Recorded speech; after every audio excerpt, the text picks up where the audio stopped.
Berlatar belakang di tahun 1944, di mana saat Perang Dunia II sudah berakhir, Finlandia dan Uni Soviet mendatangani gencatan senjata di Moskow, memberitahukan bahwa Finlandia harus melucuti senjata mereka, dan para Nazi menerapkan taktik bumi hanguskan jembatan, jalan, desa, dan kota yang mereka lalui. Dan kita akan memperlihatkannya seorang pria yang sudah menginjak usia senja yang bernama Korpi. Tak hanya itu, kakek tua ini adalah seorang penambang emas manual yang hidup sendirian di tengah lapang yang luas dan indah ini.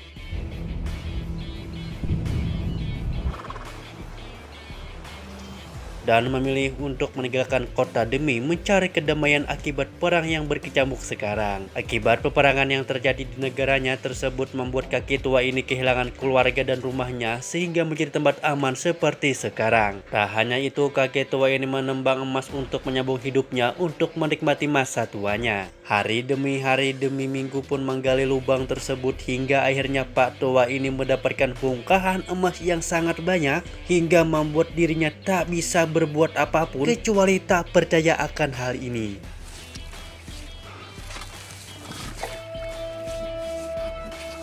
Kemudian Pak tua ini membersihkan dirinya untuk menjual emas-emasnya ke kota. Namun apa yang terjadi di tubuh Pak tua ini, terdapat banyak bekas luka di tubuhnya yang tak wajar.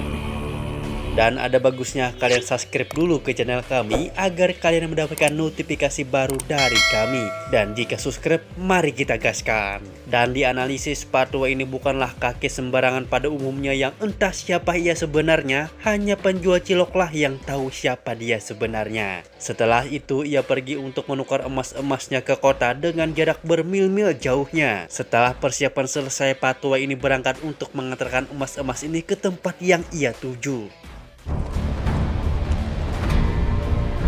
Di tengah perjalanan, Pak tua ini bertemu dengan satu batalion tentara Jerman yang akan menghancurkan target selanjutnya. Dan dengan sangat tenang, Korpi pun melewati sekumpulan pasukan Jerman tersebut tanpa rasa takut sama sekali. Satu pasukan bernama Wolf sempat akan menembak Korpi. Tapi pemimpin batalion tersebut bernama Bruno melarangnya karena ia yakin Korpi akan tewas di tangan anak buahnya yang sedang berjaga di barisan belakang. Setelah beberapa meter melewati rombongan Bruno, Korpi akhirnya bertemu dengan anak buah Bruno di belakang. Di sana Korpi dicegatnya dan pasukan Jerman mengecek barang bawaannya. Pasukan Jerman dibuat sangat terkejut karena Korpi membawa sangat banyak emas sehingga pasukan Jerman tersebut berniat mengambilnya dan akan menghabisi Korpi. Tapi Korpi dengan cepat langsung melawan balik dan membabat habis pasukan Jerman yang menghadap. Setelah berhasil menghabisi semuanya seorang diri, Korpi pun melanjutkan perjalanannya. Sedangkan di sisi lain, Bruno bersama rombongannya mendengar suara tembakan dan memutuskan untuk putar balik memeriksanya. Setelah sampai, Bruno bersama rombongan dibuat terkejut karena anak buahnya di barisan belakang sudah tewas semua. Satu orang yang masih hidup pun memberitahu jika Korpi saat ini sedang berjalan sambil membawa batang emas yang sangat banyak. Tak butuh waktu lama, Bruno bersama rombongan berhasil mengejar Korpi dan langsung menimbakinya. Tapi semua tembakan Bruno meleset sedangkan Korpi berhasil kabur. Dirasa sudah aman, Korpi pun kembali berjalan santai. Tapi tanpa diduga, Korpi sudah menginjak ranjau yang sudah dipasang oleh Jerman, sehingga mengakibatkan ia terpental dan ledakan tersebut memakan nyawa kuda kesayangannya. Bruno berniat menghabisinya, tapi Korpi dengan cerdas menggunakan batu untuk memicu ranjau sehingga pandangan Bruno pun menjadi terbatas. Untuk memastikan tidak ada ranjau lagi, Bruno menyuruh satu anak buahnya untuk mengecek, tapi ternyata itu sia-sia karena anak buah Bruno akhirnya tewas dilempar satu ranjau oleh Korpi yang masih di dalam kepulan asap. Belum sampai di situ, Bruno kembali menyuruh dua buah anaknya untuk mengecek lagi, tapi usaha itu sia-sia. Kedua anak Bruno pun akhirnya tewas juga karena menginjak ranjau. Setelah Setelah ledakan Bruno sudah tidak terlihat keberadaannya Corpi yang sudah kabur cukup lama, Bruno kemudian menemukan kalung nemtek milik Corpi. Tawanan perang yang sudah dibawa oleh Bruno kemudian disuruh untuk jalan di depan agar ranjau tidak mengenai tank mereka. Di tengah perjalanan, anak buah Corpi memberitahu nemtek milik Corpi yang sudah menghabisi beberapa anak buahnya kepada jenderal. Tapi sang jenderal malah menyuruh Bruno dan lainnya untuk segera kembali ke markas. Karena menurut jenderal, Bruno sangat beruntung karena yang sudah tewas hanyalah 7 orang. Kemudian mengatakan siapa itu Corpi sebenarnya, dan ia pun menceritakan yang sudah diceritakan oleh jenderalnya bahwa Corpi dulunya adalah orang komando yang paling ditakuti di Finlandia. He was a Finnish commando. Semenjak kematian istri dan anaknya yang mengakibatkan oleh pasukan Rusia, Corpi menjadi orang yang sangat pendendam dan menjadi prajurit yang sangat kejam. Hingga pasukan Rusia menjuluki Corpi sebagai The Immortal atau prajurit abadi. Setelah mendengar cerita tersebut, bukannya takut, Bruno malah menganggap jika cerita tersebut dilebih-lebihkan saja. Dan ia memutuskan untuk mengejar Corpi karena ia juga memburu emas milik Corpi. Di sisi lain, Corpi yang sudah jauh dari Bruno memutuskan untuk beristirahat dan mengobati lukanya.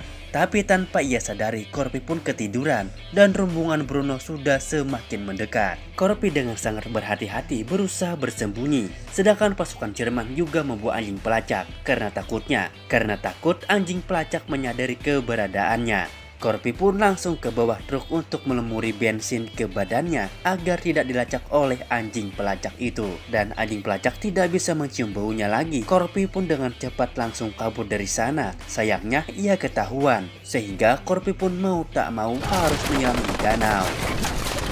Bruno pun menunggu Corpi sampai naik ke atas karena bagaimanapun juga manusia tetap membutuhkan udara untuk bertahan hidup. Dirasa sudah terlalu lama, Bruno menjuluk 3 anak buahnya untuk menyelam mengambil emasnya. Tapi tanpa diduga, pasukan yang sudah menyelam pun tewas dihabisi oleh Corpi.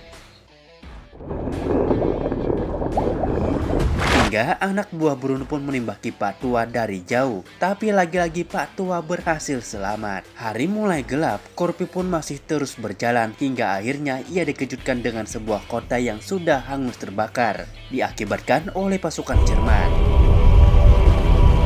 Kemudian Pak Tua ini memutuskan untuk beristirahat lagi. Tapi tak lama kemudian anjingnya datang yang sudah dipasangi bom. Tapi Pak Tua ini berhasil menyelamatkan anjingnya.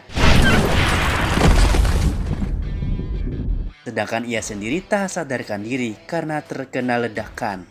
Akhirnya Bruno berhasil menangkap Pak Tua dengan menggantungnya di atas tiang. Dirasa sudah tewas, Bruno bersama anak buahnya pun pergi meninggalkan Pak Tua ini dan mengambil semua emasnya. Dan ternyata Pak Tua ini masih belum tewas dan ia masih bisa bertahan. Pak Tua yang masih berniat untuk hidup pun dengan nekat menancapkan lukanya ke sebuah besi agar badannya bisa menggantung dengan mengganjal kakinya. Saat pagi tiba, sebuah pesawat Jerman terbang rendah membuat tiang gantung pun roboh. 2 pilot pun turun, salah satu dari mereka melihat Corpi yang masih hidup setelah digantung. Dan pilot tersebut berniat menghabisinya, tapi dengan cepat Corpi menyerang pilot tersebut hingga tewas. Di sisi lain, rombongan Bruno sudah jauh dari Corpi, berniat kembali ke markas dengan membawa emasnya dengan menggunakan alat seadanya.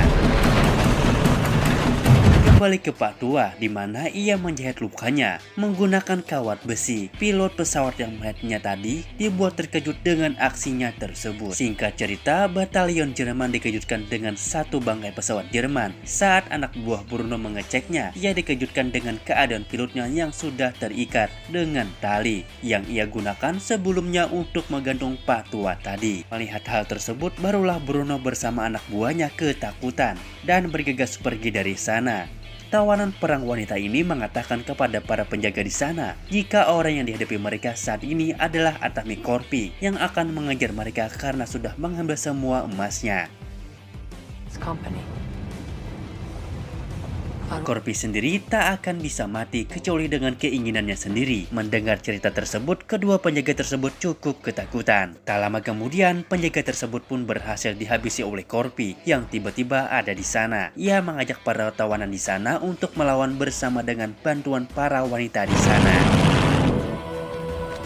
prajurit di sana berhasil dihabisi dalam waktu yang singkat. Yang sudah ada di atas tank berusaha membobol masuk. Bruno kemudian menyuruh anak buahnya untuk membereskan masalah tersebut.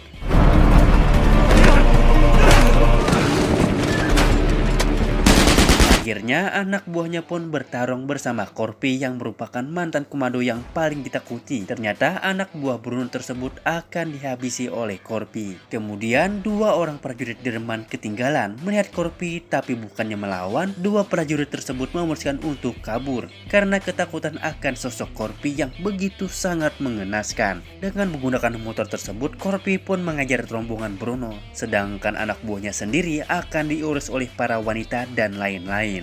Namun ternyata Bruno menghabisi sisa anak buahnya agar emasnya tidak dibagi orang banyak, dan ia bersama seorang pilot segera kembali ke markas. Tanpa diduga, Corpi sudah sampai di sana dan menembaki pesawatnya dan membuat pilot terluka. Setelah pesawat terbang, ternyata Corpi sudah naik pesawat menggunakan alat tambangnya. Dengan sekuat tenaga, Corpi berusaha masuk pesawat. Bruno yang sudah melihat Corpi yang sudah masuk, mau tak mau harus melawan sang komando yang sangat ditakuti di Finlandia. Meskipun dengan luka yang sangat parah, Corpi mampu mengimbangi Bruno yang masih lebih muda darinya. Tak kehabisan akal, Patwa ini mengaitkan tangan Bruno ke sebuah bom. Dan inilah Bruno mengatakan hal ini. Sedangkan mesin pesawat rusak parah yang membuat pesawat pun jatuh. Tak kehabisan akal, Patwa ini mengikat tubuhnya di badan pesawat untuk mengurangi cedera saat pesawat terbentur ke tanah. Di sisi lain, para wanita ini bersama lainnya menemui prajurit Finlandia untuk menahan salah satu anak buah Bruno yang masih hidup. Singkat cerita, Patwa ini berhasil sampai ke kota dan ia menjual hasil tambangnya. Dan saat inilah ia baru mau berbicara. Setelah mulai awal film sampai akhir, ia cuma diam saja. Isoja. Kiitos. Dan inilah akhir ceritanya mantan komando Finlandia yang paling brutal di angkatannya. Dan jangan lupa untuk subscribe ke channel ini agar saya tambah semangat untuk menghibur kalian.